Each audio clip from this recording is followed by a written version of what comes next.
안녕하세요. 우리 마음속 깊은 곳의 이야기들을 함께 나누는 시간입니다.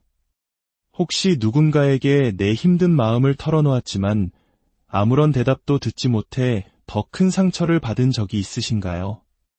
혹은 명백히 잘못된 상황 속에서 주위 모든 사람들이 약속이라도 한 듯 침묵하여 자신이 이상한 건가 의심해 본 적은 없으신가요? 오늘은 우리가 흔히 이야기하지 않는 하지만 어쩌면 가장 치명적인 형태의 정서적 학대에 대해 이야기해 보려 합니다. 바로 침묵을 통한 가스라이팅입니다. 우리는 보통 가스라이팅을 매우 적극적인 행위라고 생각합니다.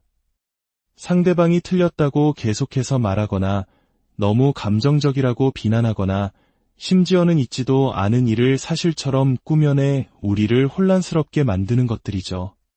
주변 환경을 교묘하게 조작하여 우리 스스로를 의심하게 만드는 행위. 네, 물론 그것이 가스라이팅의 전형적인 모습입니다.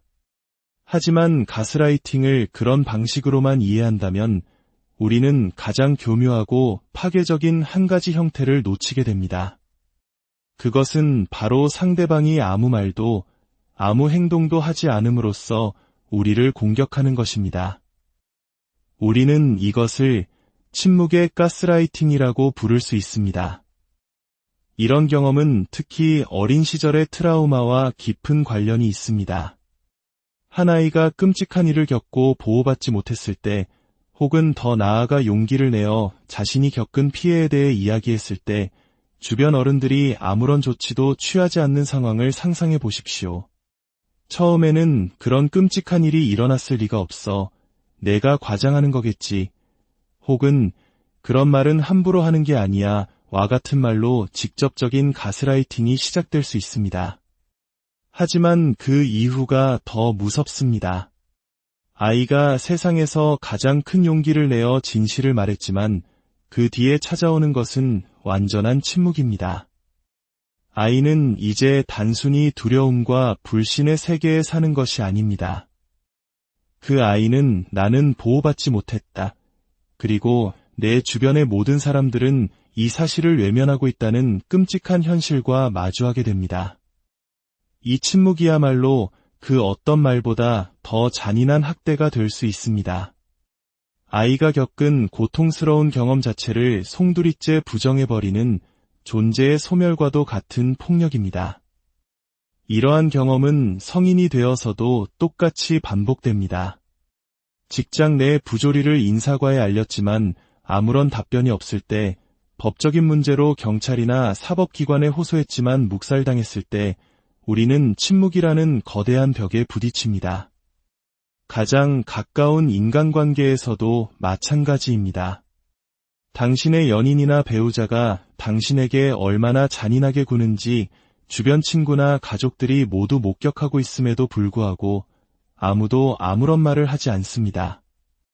모두가 침묵합니다. 이것은 개인의 차원을 넘어 역사적, 사회적 차원에서도 발생합니다. 인권 유린, 집단 학살, 억압적인 정권 아래에서 수많은 사람들이 고통받을 때 국제사회가 침묵으로 일관하는 것을 우리는 여러 번 보아왔습니다. 분명히 아무것도 하지 않는 것, 그리고 아무 말도 하지 않는 것은 그 자체로 또 다른 트라우마를 낳습니다. 하지만 동시에 이것은 명백한 가스라이팅입니다. 피해자의 경험을 철저히 부정함으로써 그 사람을 말 그대로 미쳐버릴 것 같은 상태로 내몰기 때문입니다. 가스라이팅의 본질을 다시 한번 생각해 봅시다. 그것은 경험, 인식, 기억에 대한 부정입니다. 그리고 피해자에게 무언가 근본적으로 잘못되었다는 느낌을 심어주고 이 과정을 반복하여 결국 스스로를 의심하게 만드는 것입니다. 누군가가 당신의 고통 앞에서 침묵하는 것은 당신의 경험을 부정하는 행위입니다. 당신이 바람 앞에 촛불처럼 위태롭게 흔들리고 있을 때 아무도 당신을 알아봐주지 않고 보호해주지 않고 공감해주지 않고 손 내밀어주지 않는다면 어떻게 될까요? 우리는 결국 내가 문제구나. 내가 상황을 잘못 읽고 있는 거구나 라고 생각하게 됩니다. 그리고 이 생각은 점점 깊어져 나 자신과 내 삶의 모든 것을 의심하는 지경에 이르게 됩니다. 이것이 바로 침묵이 가진 파괴적인 힘, 정서적 학대입니다. 침묵의 가스라이팅을 당할 때 우리는 오히려 감정이 더 격해질 수 있습니다. 어떻게 아무도 이 상황을 모를 수가 있죠? 다들 제정신이에요. 라고 소리치게 될지도 모릅니다. 하지만 그러면 시스템은 오히려 기다렸다는 듯이 우리를 이상한 사람, 불안정한 사람으로 취급하며 이중에 덫을 놓습니다. 침묵의 가스라이팅은 이렇게 우리 내면에서 스스로를 공격하는 방식으로 증식합니다. 수년 전 제가 겪었던 일이 있습니다. 그다지 심각한 피해는 아니었지만 이 개념을 잘 설명해주는 사례입니다. 제가 살던 도시의 모든 시민에게 영향을 미친 끔찍한 사건이 있었습니다. 저는 당시 학생이었고 대학교가 며칠간 문을 닫을 정도였죠. 저희는 심리학을 공부하는 도시 전체가 충격과 슬픔에 잠겨 있을 때 수업이 재개된 첫날이었습니다. 교수님은 강의실에 들어오시더니 마치 아무 일도 없었다는 듯이 그럼 지난주에 읽었던 부분부터 다시 시작해봅시다 라고 말씀하셨습니다. 저는 순간 제 귀를 의심했습니다. 지금 이게 무슨 상황이지? 모두가 괜찮은지, 가족들은 무사한지 한 번쯤 물어볼 수도 있지 않았을까요? 아니면 적어도 지금 우리 모두가 겪고 있는 이 일에 대해 잠시 이야기 나누는 시간을 가질 수도 있었을 겁니다. 하지만 교수님은 마치 다른 행성에서 온 사람처럼 태연하게 수업을 시작했습니다. 저는 혼란스러운 마음에 주위를 둘러보았습니다. 강의실에 있는 다른 학생들의 얼굴을 살폈죠. 다행히도 몇몇 학생들 역시 저처럼 눈을 동그랗게 뜨고 당혹스러운 표정을 짓고 있었습니다. 그 표정들을 본 순간 저는 안도했습니다. 아, 나만 이상하게 느끼는 게 아니었구나. 만약 그때 그 강의실의 모든 학생들이 아무렇지 않은 표정이었다면 어땠을까요? 저는 아마 제가 정신이 나갔다고 생각했을 겁니다. 어쩌면 그 사건이 내가 생각하는 것만큼 큰일이 아니었나 하고 제 판단을 의심했겠죠. 하지만 그 사건은 도시를 영원히 바꿔놓을 만큼 중대한 일이었습니다. 침묵의 가스라이팅 속에서 단 한 사람, 단 한 명이라도 나의 경험을 알아봐주고 나의 감정을 확인해주고 나의 증인이 되어준다면 그것만으로도 우리는 무너지지 않고 버텨낼 힘을 얻을 수 있습니다. 우리가 힘든 일을 겪고 있을 때 주변 사람들이 그 사실을 알면서도 아무도 아무 말도 하지 않는다면 우리는 미칠 것 같은 기분을 느낍니다. 비록 그들이 고통의 직접적인 원인 제공자는 아닐지라도 그저 현상 유지를 원하는 방관자나 조력자일 뿐일지라도 말입니다. 우리는 가장 먼저 이렇게 생각하게 됩니다. 이건 내 탓이야. 아무도 이상하게 생각하지 않잖아. 내가 예민한 거야. 마치 벌거벗은 임금님 이야기처럼 모두가 진실을 보면서도 보지 못한 척하는 것과 같습니다. 어느 날 갑자기 가족 중 한 명이 집에 돌아오지 않는데 아무도 그 사람의 부재에 대해 이야기하지 않는다고 상상해 보십시오. 당신이 그 문제를 지적해도 말입니다. 이것이 바로 침묵을 통한 가스라이팅, 즉 부작위의 죄가 가장 강력한 형태의 가스라이팅인 이유입니다. 이 침묵이 가해자에게서 오든 주변 사람들에게서 오든 우리는 아무것도 보고 들을 수가 없습니다. 그래서 지적할 대상조차 찾을 수 없죠. 우리에게 남는 것은 그저 텅 빈 공허함과 절망적인 감정뿐입니다. 그리고 우리는 재빨리 문제의 원인을 자기 자신에게로 돌립니다. 내가 잘못 읽고 있어. 내가 너무 극적으로 반응하는 거야. 내가 바보 같아. 이 정도 일로 너무 소란을 피우고 있어. 그냥 넘겨야 해. 우리 문화 속에는 힘들어도 겉으로 티내지 않는 것을 미덕으로 여기는 경향이 있습니다. 웬만한 고통은 묵묵히 참고 이겨내는 강인한 모습을 칭송하곤 하죠.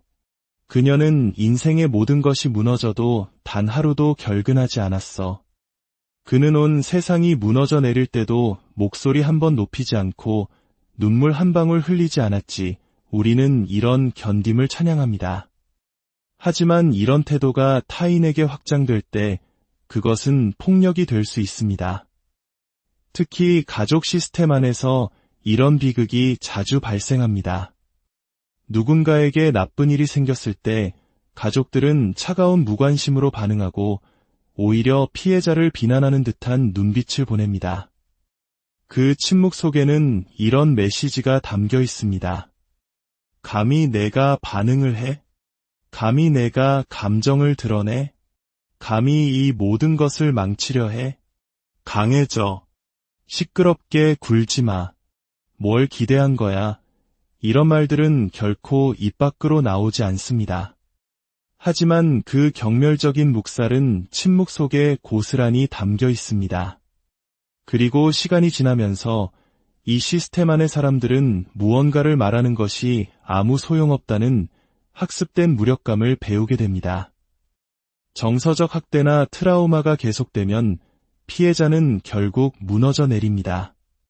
스스로를 의심하고 현실을 의심하게 되죠. 그러면 마침내 모든 사람들이 무너진 피해자를 손가락질하며 문제아로 낙인 찍습니다. 그 시스템이 병들었다는 사실은 보지 못한 채 말입니다. 노벨 평화상 수상자이자 홀로코스트 생존자인 엘리 위젤은 이런 말을 남겼습니다. 중립은 압제자를 도울 뿐 결코 피해자를 돕지 않는다. 침묵은 가해자를 격려할 뿐 결코 고통받는 자를 위로하지 않는다. 자기의 성향이 강하거나 정서적으로 학대하는 관계 속에서 많은 생존자들이 바로 이런 경험을 합니다. 세상은 흔히 탱고를 추려면 두 사람이 필요하다거나 나는 어느 한쪽 편도 들고 싶지 않다는 중립적인 태도를 취합니다. 하지만 한 사람은 그저 사랑하고 관계를 맺으려 노력할 뿐이고 다른 한 사람은 공감이나 존중 없이 상처를 주고 있는 상황이라면 어떨까요? 세상이 보내는 이 침묵은 가해자에게는 자신의 행동을 계속해도 좋다는 암묵적인 허락이 됩니다. 그리고 더 나아가 피해자에게는 자신이 불안정하고 어리석고 심지어 이 모든 상황에 책임이 있는 공범이라는 끔찍한 감정을 느끼게 만듭니다. 당신이 슬픔에 잠겨 있거나 인생의 힘든 시기를 겪고 있을 때 상대방이 침묵과 무관심으로 반응하는 것도 마찬가지입니다. 자기애적 관계에서는 상대방의 감정이나 경험은 전혀 존중받지 못합니다. 당신이 어떤 고통을 겪든 상관없이 저녁 식사는 제 시간에 차려져야 하고 모든 것은 평소처럼 돌아가야 합니다. 그 중심에는 병적인 이기심이 자리 잡고 있습니다. 당신의 존재는 오직 그들에게 이익이 될 때만 인정받습니다. 이렇게 고통의 순간에 외면당하는 경험, 저는 이것 또한 실존적 가스라이팅의 한 형태라고 생각합니다. 당신은 감정을 가진 한 인간으로서 살아있는 존재로서 세상에 존재하지만 아무에게도 이해받지 못하고 보여지지 않고 보호받거나 보살핌 받지 못합니다. 어쩌면 개인적인 관계에서부터 세상 전체에 이르기까지 이 침묵의 가스라이팅이 가장 해로운 형태일지도 모릅니다. 녹음할 대화도 찾아낼 이메일 증거도 없습니다. 지적할 만한 것이 아무것도 없죠. 그저 심연만이 존재할 뿐입니다.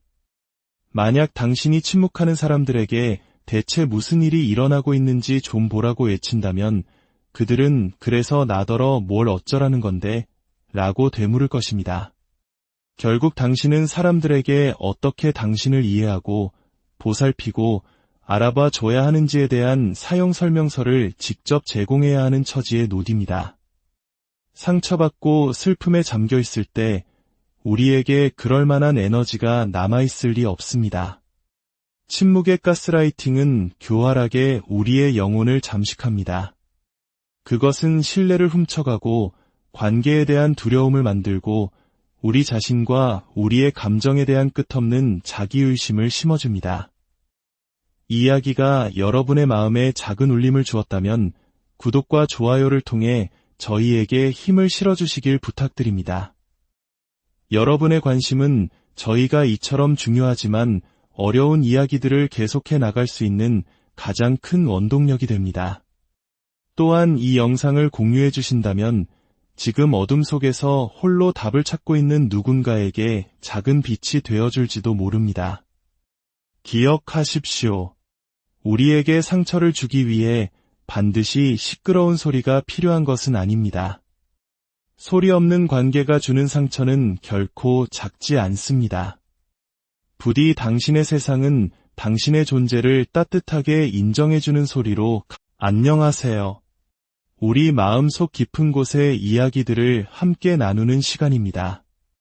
혹시 누군가에게 내 힘든 마음을 털어놓았지만 아무런 대답도 듣지 못해 더 큰 상처를 받은 적이 있으신가요? 혹은 명백히 잘못된 상황 속에서 주위 모든 사람들이 약속이라도 한 듯 침묵하여 자신이 이상한 건가 의심해 본 적은 없으신가요? 오늘은 우리가 흔히 이야기하지 않는 하지만 어쩌면 가장 치명적인 형태의 정서적 학대에 대해 이야기해 보려 합니다. 바로 침묵을 통한 가스라이팅입니다. 우리는 보통 가스라이팅을 매우 적극적인 행위라고 생각합니다. 상대방이 틀렸다고 계속해서 말하거나 너무 감정적이라고 비난하거나 심지어는 있지도 않은 일을 사실처럼 꾸며내 우리를 혼란스럽게 만드는 것들이죠. 주변 환경을 교묘하게 조작하여 우리 스스로를 의심하게 만드는 행위. 네, 물론 그것이 가스라이팅의 전형적인 모습입니다. 하지만 가스라이팅을 그런 방식으로만 이해한다면 우리는 가장 교묘하고 파괴적인 한 가지 형태를 놓치게 됩니다. 그것은 바로 상대방이 아무 말도 아무 행동도 하지 않음으로써 우리를 공격하는 것입니다. 우리는 이것을 침묵의 가스라이팅이라고 부를 수 있습니다. 이런 경험은 특히 어린 시절의 트라우마와 깊은 관련이 있습니다. 한 아이가 끔찍한 일을 겪고 보호받지 못했을 때, 혹은 더 나아가 용기를 내어 자신이 겪은 피해에 대해 이야기했을 때, 주변 어른들이 아무런 조치도 취하지 않는 상황을 상상해 보십시오. 처음에는 그런 끔찍한 일이 일어났을 리가 없어. 내가 과장하는 거겠지. 혹은 그런 말은 함부로 하는 게 아니야. 와 같은 말로 직접적인 가스라이팅이 시작될 수 있습니다. 하지만 그 이후가 더 무섭습니다. 아이가 세상에서 가장 큰 용기를 내어 진실을 말했지만 그 뒤에 찾아오는 것은 완전한 침묵입니다. 아이는 이제 단순히 두려움과 불신의 세계에 사는 것이 아닙니다. 그 아이는 나는 보호받지 못했다. 그리고 내 주변의 모든 사람들은 이 사실을 외면하고 있다는 끔찍한 현실과 마주하게 됩니다. 이 침묵이야말로 그 어떤 말보다 더 잔인한 학대가 될 수 있습니다. 아이가 겪은 고통스러운 경험 자체를 송두리째 부정해버리는 존재의 소멸과도 같은 폭력입니다. 이러한 경험은 성인이 되어서도 똑같이 반복됩니다. 직장 내 부조리를 인사과에 알렸지만 아무런 답변이 없을 때, 법적인 문제로 경찰이나 사법기관에 호소했지만 묵살당했을 때 우리는 침묵이라는 거대한 벽에 부딪힙니다. 가장 가까운 인간관계에서도 마찬가지입니다. 당신의 연인이나 배우자가 당신에게 얼마나 잔인하게 구는지 주변 친구나 가족들이 모두 목격하고 있음에도 불구하고 아무도 아무런 말을 하지 않습니다. 모두가 침묵합니다. 이것은 개인의 차원을 넘어 역사적, 사회적 차원에서도 발생합니다. 인권 유린, 집단 학살, 억압적인 정권 아래에서 수많은 사람들이 고통받을 때 국제사회가 침묵으로 일관하는 것을 우리는 여러 번 보아왔습니다. 분명히 아무것도 하지 않는 것, 그리고 아무 말도 하지 않는 것은 그 자체로 또 다른 트라우마를 낳습니다. 하지만 동시에 이것은 명백한 가스라이팅입니다. 피해자의 경험을 철저히 부정함으로써 그 사람을 말 그대로 미쳐버릴 것 같은 상태로 내몰기 때문입니다. 가스라이팅의 본질을 다시 한번 생각해 봅시다. 그것은 경험, 인식, 기억에 대한 부정입니다. 그리고 피해자에게 무언가 근본적으로 잘못되었다는 느낌을 심어주고 이 과정을 반복하여 결국 스스로를 의심하게 만드는 것입니다. 누군가가 당신의 고통 앞에서 침묵하는 것은 당신의 경험을 부정하는 행위입니다. 당신이 바람 앞에 촛불처럼 위태롭게 흔들리고 있을 때 아무도 당신을 알아봐주지 않고 보호해주지 않고 공감해주지 않고 손 내밀어주지 않는다면 어떻게 될까요? 우리는 결국 내가 문제구나, 내가 상황을 잘못 읽고 있는 거구나 라고 생각하게 됩니다. 그리고 이 생각은 점점 깊어져 나 자신과 내 삶의 모든 것을 의심하는 지경에 이르게 됩니다. 이것이 바로 침묵이 가진 파괴적인 힘, 정서적 학대입니다. 침묵의 가스라이팅을 당할 때 우리는 오히려 감정이 더 격해질 수 있습니다. 어떻게 아무도 이 상황을 모를 수가 있죠? 다들 제정신이에요. 라고 소리치게 될지도 모릅니다. 하지만 그러면 시스템은 오히려 기다렸다는 듯이 우리를 이상한 사람, 불안정한 사람으로 취급하며 이중에 덫을 놓습니다. 침묵의 가스라이팅은 이렇게 우리 내면에서 스스로를 공격하는 방식으로 증식합니다. 수년 전 제가 겪었던 일이 있습니다. 그다지 심각한 피해는 아니었지만 이 개념을 잘 설명해주는 사례입니다. 제가 살던 도시에 모든 시민에게 영향을 미친 끔찍한 사건이 있었습니다. 저는 당시 학생이었고 대학교가 며칠간 문을 닫을 정도였죠. 저희는 심리학을 공부하는 도시 전체가 충격과 슬픔에 잠겨 있을 때 수업이 재개된 첫날이었습니다.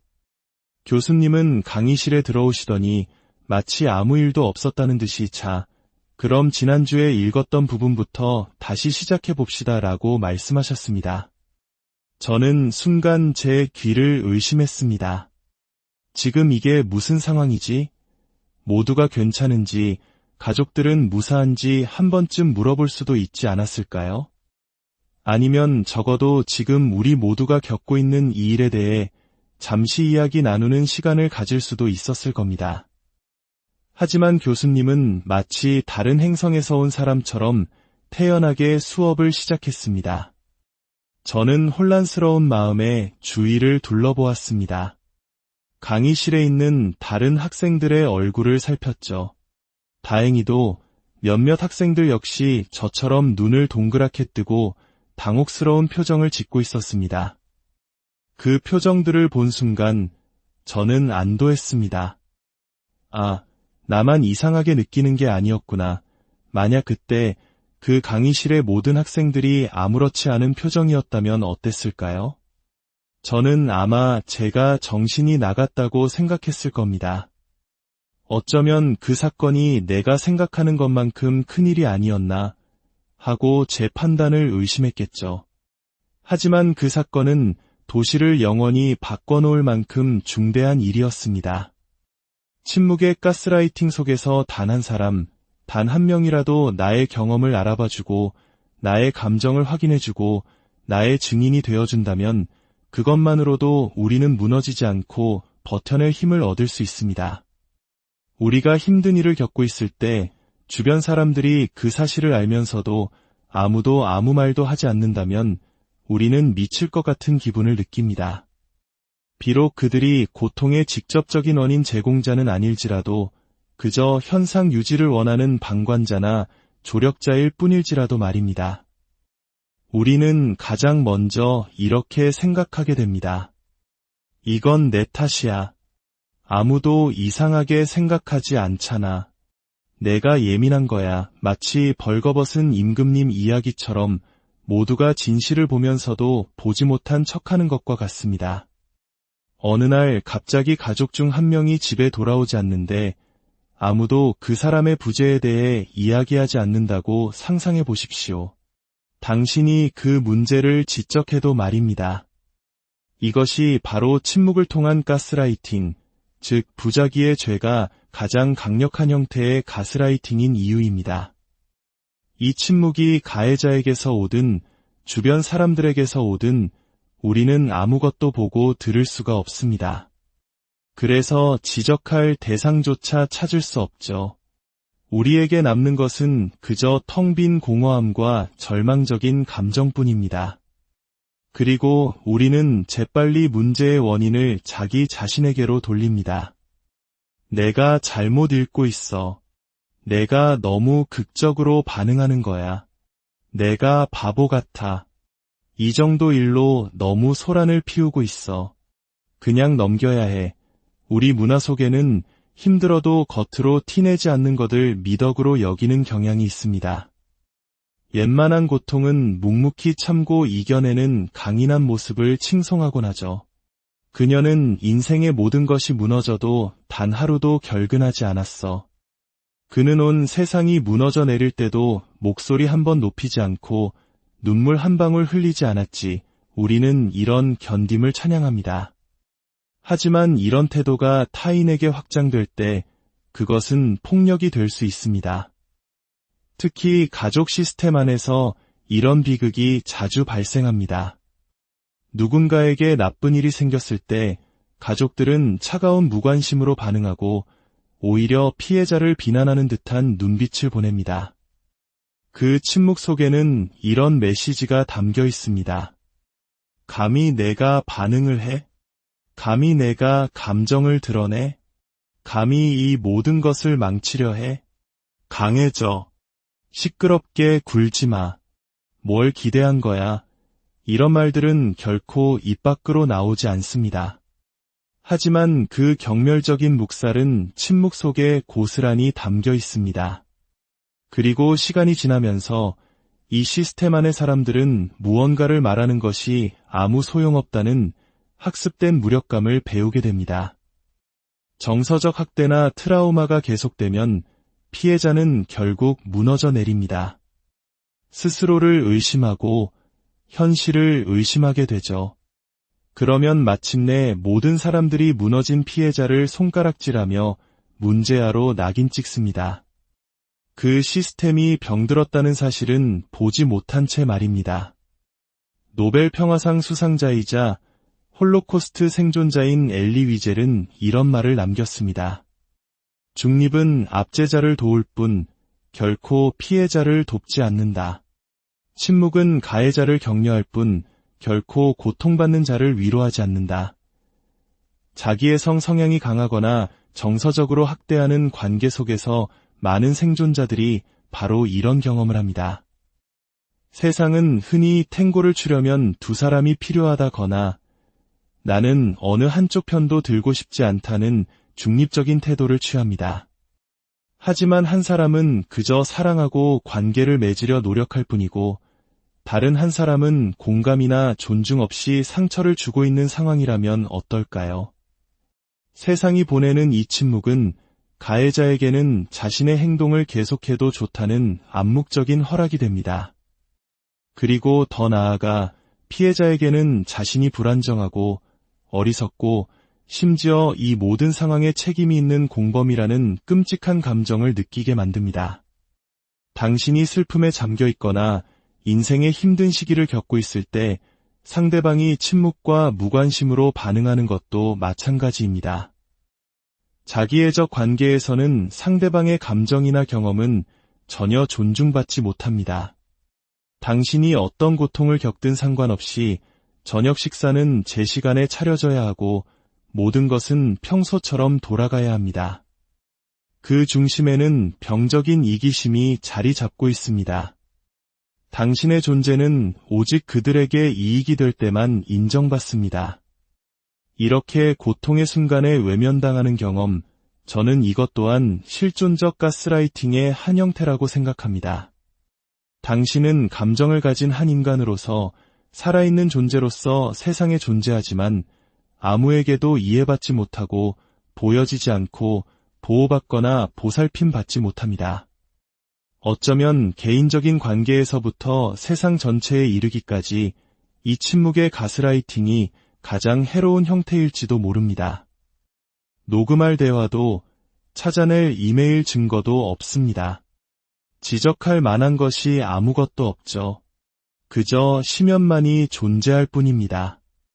만약 당신이 침묵하는 사람들에게 대체 무슨 일이 일어나고 있는지 좀 보라고 외친다면 그들은 그래서 나더러 뭘 어쩌라는 건데? 라고 되물을 것입니다.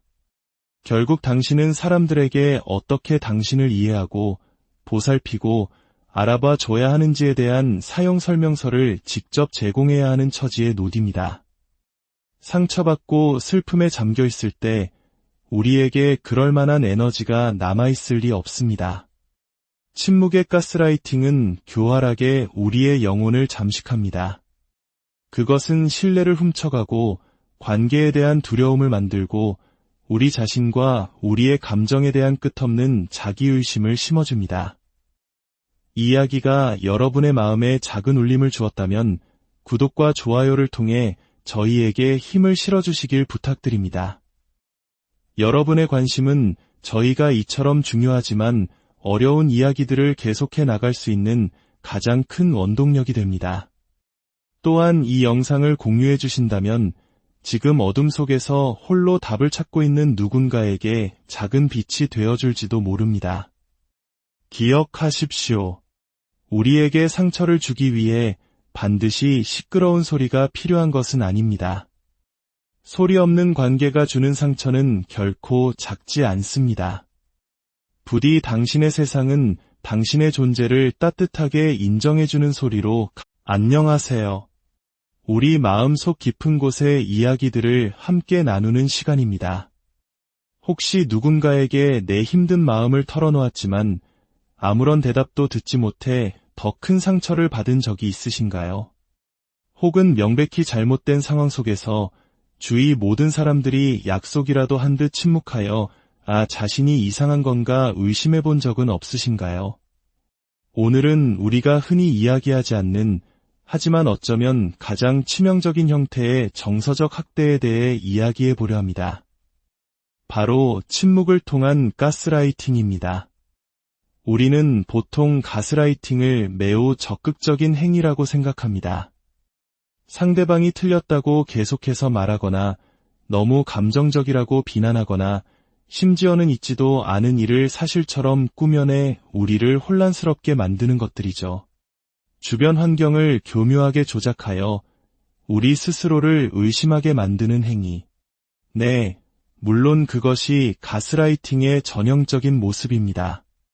하지만 가스라이팅을 그런 방식으로만 이해한다면 우리는 가장 교묘하고 파괴적인 한 가지 형태를 놓치게 됩니다. 그것은 바로 상대방이 아무 말도 아무 행동도 하지 않음으로써 우리를 공격하는 것입니다. 우리는 이것을 침묵의 가스라이팅이라고 부를 수 있습니다. 이런 경험은 특히 어린 시절의 트라우마와 깊은 관련이 있습니다. 한 아이가 끔찍한 일을 겪고 보호받지 못했을 때 혹은 더 나아가 용기를 내어 자신이 겪은 피해에 대해 이야기했을 때 주변 어른들이 아무런 조치도 취하지 않는 상황을 상상해 보십시오. 처음에는 그런 끔찍한 일이 일어났을 리가 없어. 내가 과장하는 거겠지. 혹은 그런 말은 함부로 하는 게 아니야. 와 같은 말로 직접적인 가스라이팅이 시작될 수 있습니다.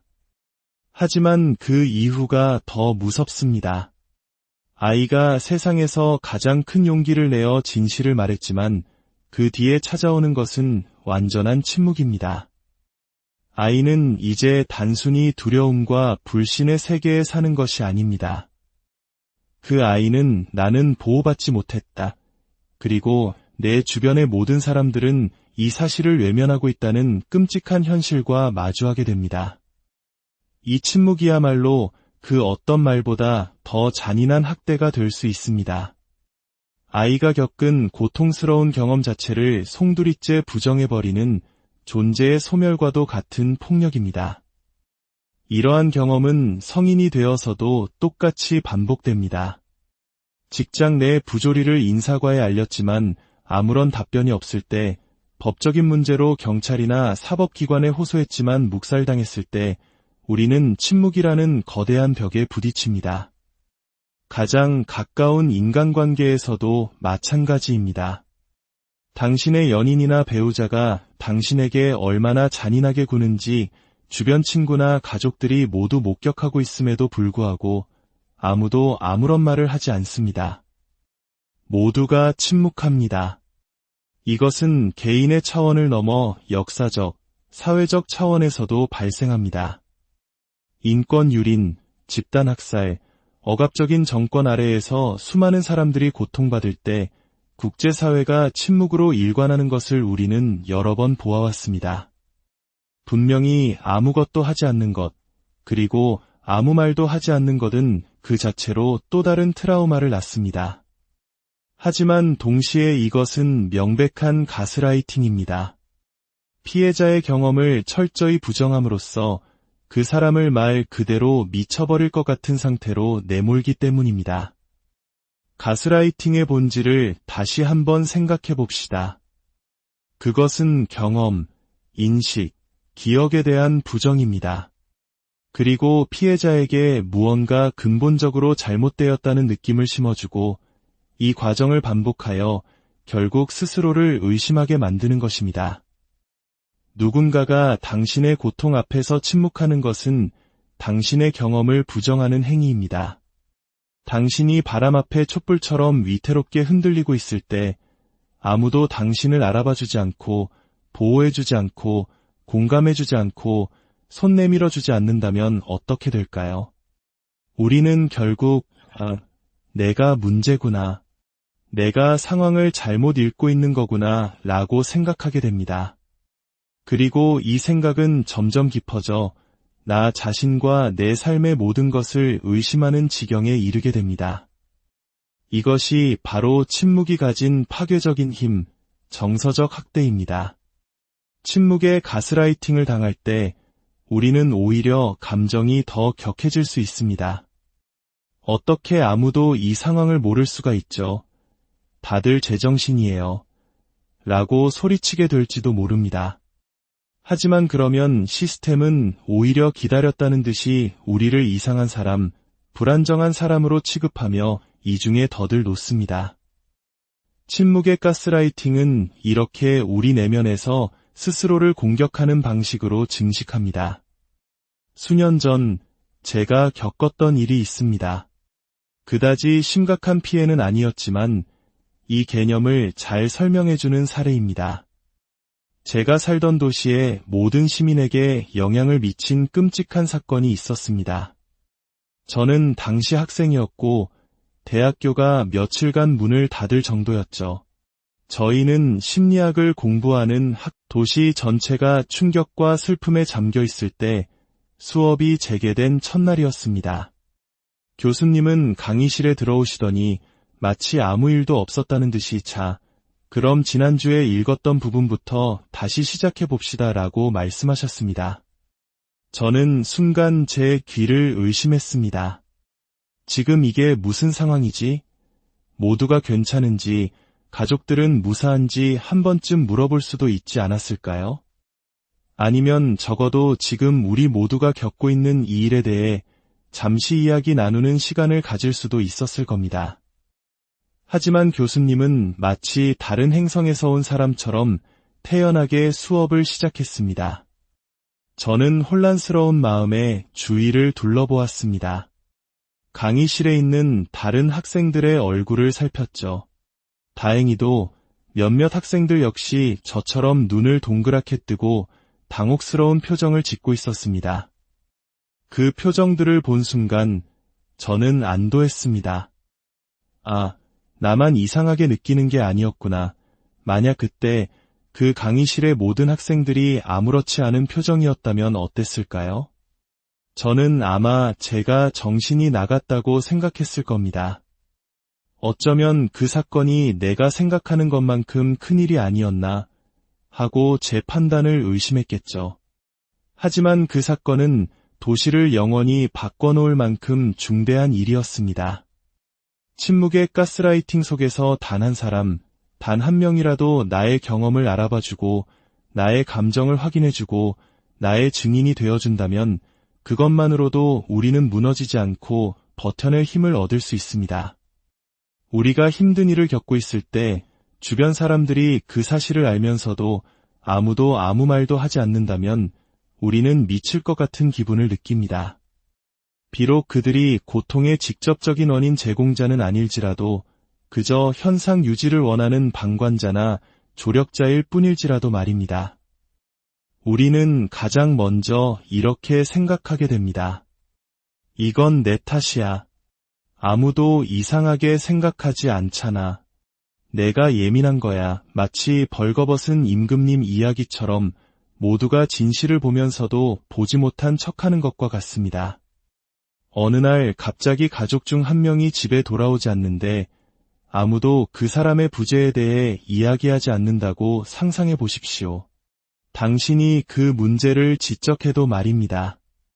이것이 바로 침묵을 통한 가스라이팅, 즉 부작위의 죄가 가장 강력한 형태의 가스라이팅인 이유입니다.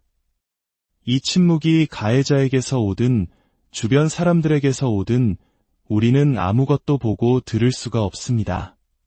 그래서 지적할 대상조차 찾을 수 없죠. 우리에게 남는 것은 그저 텅 빈 공허함과 절망적인 감정뿐입니다. 그리고 우리는 재빨리 문제의 원인을 자기 자신에게로 돌립니다. 내가 잘못 읽고 있어.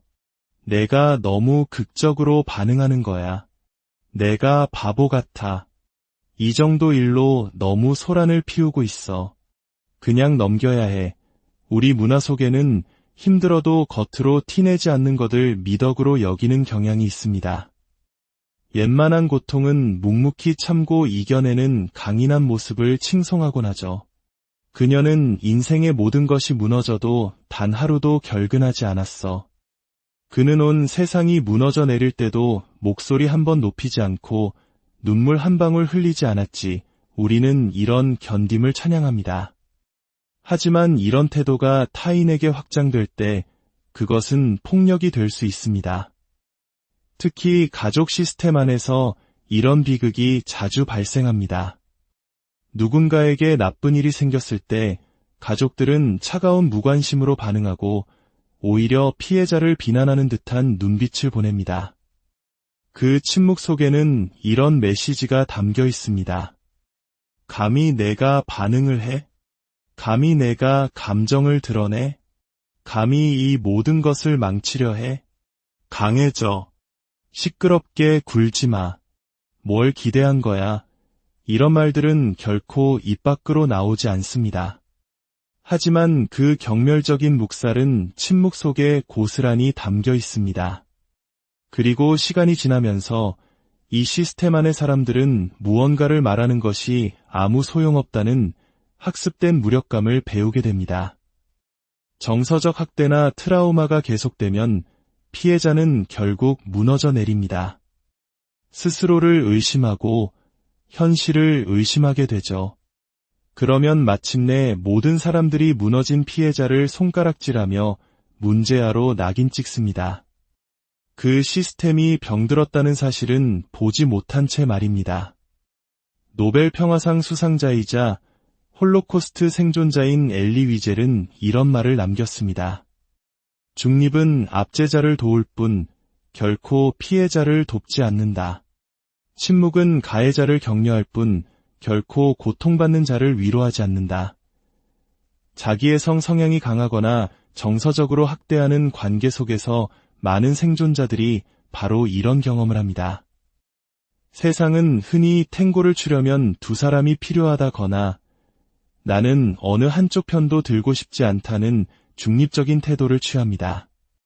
하지만 한 사람은 그저 사랑하고 관계를 맺으려 노력할 뿐이고 다른 한 사람은 공감이나 존중 없이 상처를 주고 있는 상황이라면 어떨까요? 세상이 보내는 이 침묵은 가해자에게는 자신의 행동을 계속해도 좋다는 암묵적인 허락이 됩니다. 그리고 더 나아가 피해자에게는 자신이 불안정하고 어리석고 심지어 이 모든 상황에 책임이 있는 공범이라는 끔찍한 감정을 느끼게 만듭니다. 당신이 슬픔에 잠겨 있거나 인생의 힘든 시기를 겪고 있을 때 상대방이 침묵과 무관심으로 반응하는 것도 마찬가지입니다. 자기애적 관계에서는 상대방의 감정이나 경험은 전혀 존중받지 못합니다. 당신이 어떤 고통을 겪든 상관없이 저녁 식사는 제 시간에 차려져야 하고 모든 것은 평소처럼 돌아가야 합니다. 그 중심에는 병적인 이기심이 자리 잡고 있습니다. 당신의 존재는 오직 그들에게 이익이 될 때만 인정받습니다. 이렇게 고통의 순간에 외면당하는 경험, 저는 이것 또한 실존적 가스라이팅의 한 형태라고 생각합니다. 당신은 감정을 가진 한 인간으로서 살아있는 존재로서 세상에 존재하지만 아무에게도 이해받지 못하고 보여지지 않고 보호받거나 보살핌 받지 못합니다. 어쩌면 개인적인 관계에서부터 세상 전체에 이르기까지 이 침묵의 가스라이팅이 가장 해로운 형태일지도 모릅니다. 녹음할 대화도 찾아낼 이메일 증거도 없습니다. 지적할 만한 것이 아무것도 없죠. 그저 심연만이 존재할 뿐입니다. 만약 당신이 침묵하는 사람들에게 대체 무슨 일이 일어나고 있는지 좀 보라고 외친다면 그들은 그래서 나더러 뭘 어쩌라는 건데? 라고 되물을 것입니다.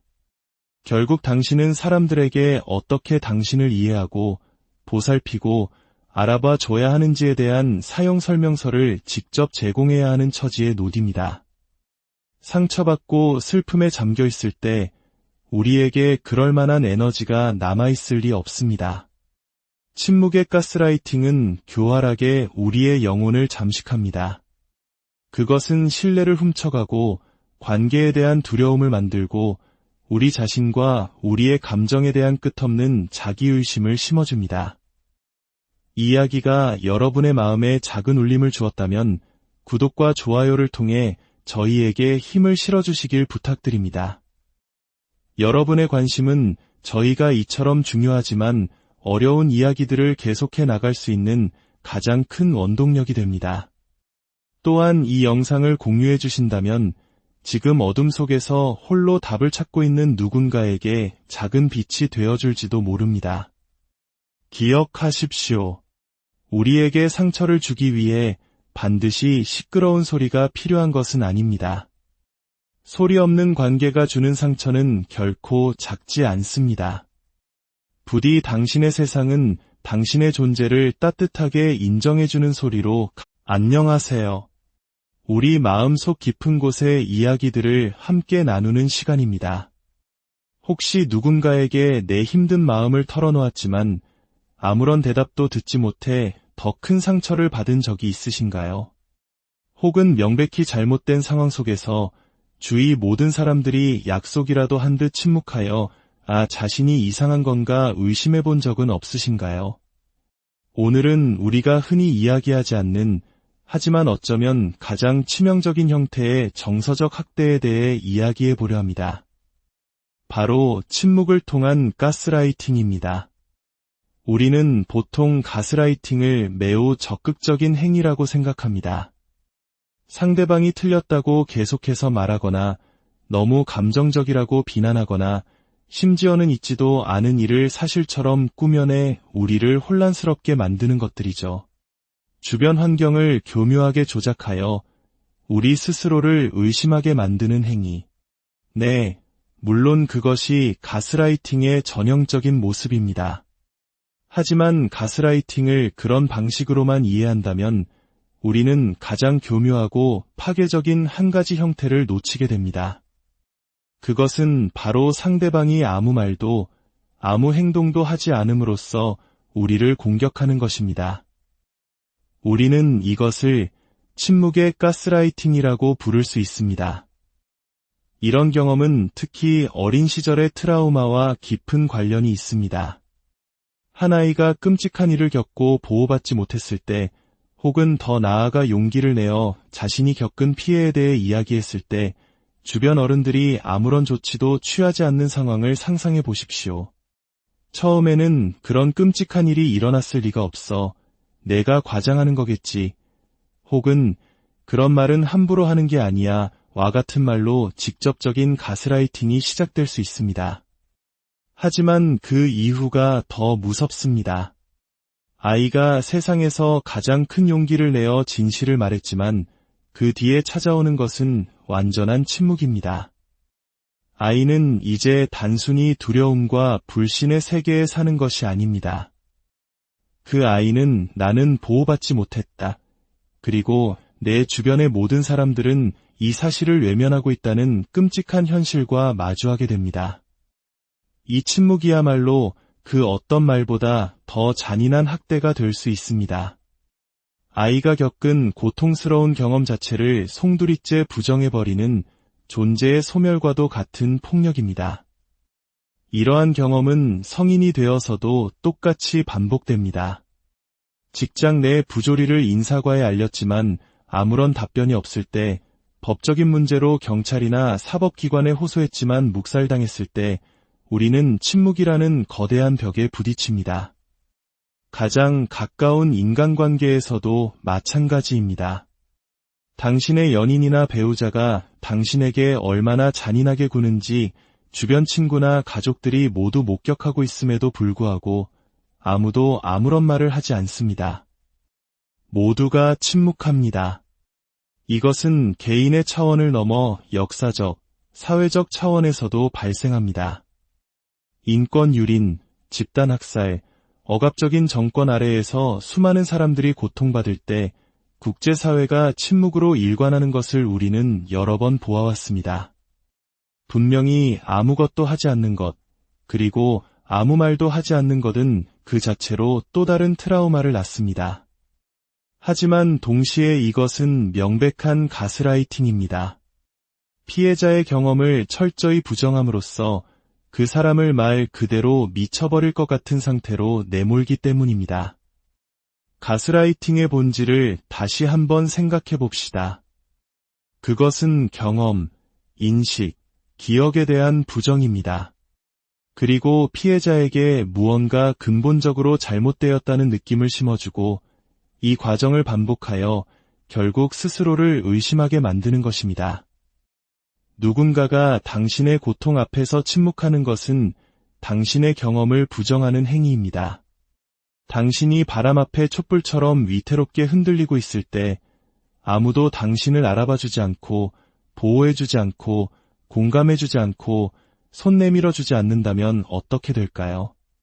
우리는 결국 내가 문제구나, 내가 상황을 잘못 읽고 있는 거구나 라고 생각하게 됩니다. 그리고 이 생각은 점점 깊어져 나 자신과 내 삶의 모든 것을 의심하는 지경에 이르게 됩니다. 이것이 바로 침묵이 가진 파괴적인 힘, 정서적 학대입니다. 침묵의 가스라이팅을 당할 때 우리는 오히려 감정이 더 격해질 수 있습니다. 어떻게 아무도 이 상황을 모를 수가 있죠? 다들 제정신이에요. 라고 소리치게 될지도 모릅니다. 하지만 그러면 시스템은 오히려 기다렸다는 듯이 우리를 이상한 사람, 불안정한 사람으로 취급하며 이중에 덫을 놓습니다. 침묵의 가스라이팅은 이렇게 우리 내면에서 스스로를 공격하는 방식으로 증식합니다. 수년 전 제가 겪었던 일이 있습니다. 그다지 심각한 피해는 아니었지만 이 개념을 잘 설명해주는 사례입니다. 제가 살던 도시의 모든 시민에게 영향을 미친 끔찍한 사건이 있었습니다. 저는 당시 학생이었고 대학교가 며칠간 문을 닫을 정도였죠. 저희는 심리학을 공부하는 도시 전체가 충격과 슬픔에 잠겨 있을 때 수업이 재개된 첫날이었습니다. 교수님은 강의실에 들어오시더니 마치 아무 일도 없었다는 듯이 그럼 지난주에 읽었던 부분부터 다시 시작해봅시다 라고 말씀하셨습니다. 저는 순간 제 귀를 의심했습니다. 지금 이게 무슨 상황이지? 모두가 괜찮은지, 가족들은 무사한지 한 번쯤 물어볼 수도 있지 않았을까요? 아니면 적어도 지금 우리 모두가 겪고 있는 이 일에 대해 잠시 이야기 나누는 시간을 가질 수도 있었을 겁니다. 하지만 교수님은 마치 다른 행성에서 온 사람처럼 태연하게 수업을 시작했습니다. 저는 혼란스러운 마음에 주위를 둘러보았습니다. 강의실에 있는 다른 학생들의 얼굴을 살폈죠. 다행히도 몇몇 학생들 역시 저처럼 눈을 동그랗게 뜨고 당혹스러운 표정을 짓고 있었습니다. 그 표정들을 본 순간 저는 안도했습니다. 아, 나만 이상하게 느끼는 게 아니었구나. 만약 그때 그 강의실의 모든 학생들이 아무렇지 않은 표정이었다면 어땠을까요? 저는 아마 제가 정신이 나갔다고 생각했을 겁니다. 어쩌면 그 사건이 내가 생각하는 것만큼 큰일이 아니었나 하고 제 판단을 의심했겠죠.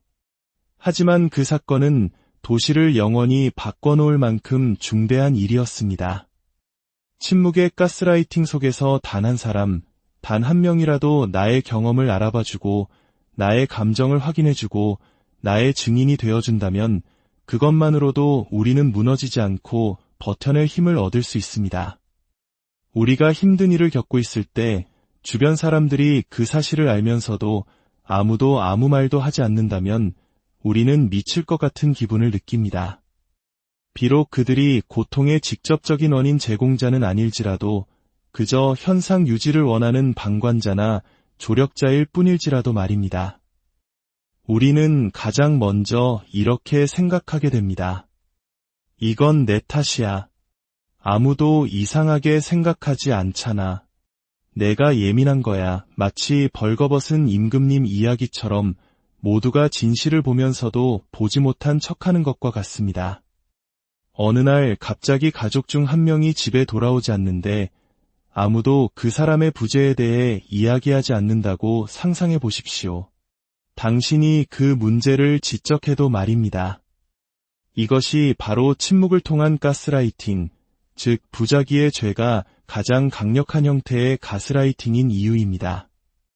이 침묵이 가해자에게서 오든 주변 사람들에게서 오든 우리는 아무것도 보고 들을 수가 없습니다. 그래서 지적할 대상조차 찾을 수 없죠.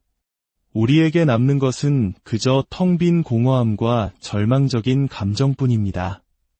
그리고 우리는 재빨리 문제의 원인을 자기 자신에게로 돌립니다. 내가 잘못 읽고 있어. 내가 너무 극적으로 반응하는 거야. 내가 바보 같아. 이 정도 일로 너무 소란을 피우고 있어. 그냥 넘겨야 해. 우리 문화 속에는 힘들어도 겉으로 티내지 않는 것을 미덕으로 여기는 경향이 있습니다. 웬만한 고통은 묵묵히 참고 이겨내는 강인한 모습을 칭송하곤 하죠. 그녀는 인생의 모든 것이 무너져도 단 하루도 결근하지 않았어. 그는 온 세상이 무너져 내릴 때도 목소리 한 번 높이지 않고 눈물 한 방울 흘리지 않았지. 우리는 이런 견딤을 찬양합니다.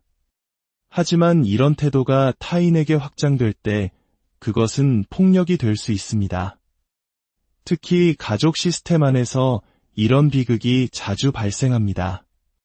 누군가에게 나쁜 일이 생겼을 때 가족들은 차가운 무관심으로 반응하고 오히려 피해자를 비난하는 듯한 눈빛을 보냅니다. 그 침묵 속에는 이런 메시지가 담겨 있습니다. 감히 내가 반응을 해? 감히 내가 감정을 드러내? 감히 이 모든 것을 망치려 해? 강해져. 시끄럽게 굴지 마. 뭘 기대한 거야? 이런 말들은 결코 입 밖으로 나오지 않습니다. 하지만 그 경멸적인 묵살은 침묵 속에 고스란히 담겨 있습니다. 그리고 시간이 지나면서 이 시스템 안의 사람들은 무언가를 말하는 것이 아무 소용없다는 학습된 무력감을 배우게 됩니다. 정서적 학대나 트라우마가 계속되면 피해자는 결국 무너져 내립니다. 스스로를 의심하고 현실을 의심하게 되죠. 그러면 마침내 모든 사람들이 무너진 피해자를 손가락질하며 문제아로 낙인 찍습니다. 그 시스템이 병들었다는 사실은 보지 못한 채 말입니다. 노벨 평화상 수상자이자 홀로코스트 생존자인 엘리 위젤은 이런 말을 남겼습니다. 중립은 압제자를 도울 뿐 결코 피해자를 돕지 않는다. 침묵은 가해자를 격려할 뿐 결코 고통받는 자를 위로하지 않는다.